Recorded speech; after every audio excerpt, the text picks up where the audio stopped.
अंगनवाड़ी शिशुं भविष्यत झिंकर कुड़ियारे गजपति जिला मोहना ब्लॉक चिरांग ग्राम पंचायत नदीसाही रे अंगनवाड़ी गृह नथिबारु झिंकर कुड़िया घरे शिक्षा ग्रहण करुछंती कोमलमती अंगनवाड़ी शिशु माने।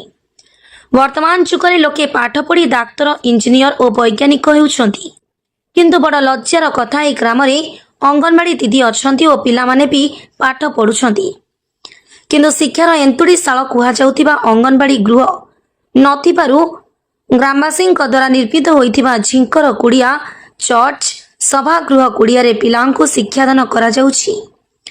ग्रामवासी द्वारा दीर्घ वर्षर दाबी सत्वे ए गाँव रे प्रशासन तरफ जमी चिन्हट करी अंगनवाड़ी गृह निर्माण करा जाई पारुनी।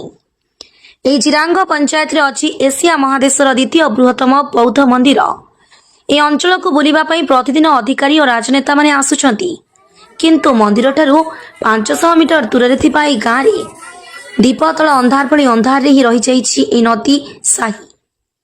पूर्व सरकार 5T और नवीन ओडिशा नाम रे कोटी कोटी टंका व्यवहार करी स्कूल कॉलेज गुड़िकर रूपांतरीकरण करिथिबानी डिंडिम पिटुछंती, किंतु ए घटना देखिबा परे बिजली सरकार रो मिछर अट्टालिका तास घर परी भुसुड़ी पड़िला पड़ी मने होउछि। तेबे वर्तमान ओडिशा रे डबल इंजिन सरकार थिबा बेले केबे ए ग्राम रे अंगनवाड़ी गृह निर्माण हेबो ताहा ही देखिबा पई समस्तंकर नजर। गजपति जिला प्रतिनिधि मनोज कुमार पाढ़ी रिपोर्ट, धनुष एक्सप्रेस।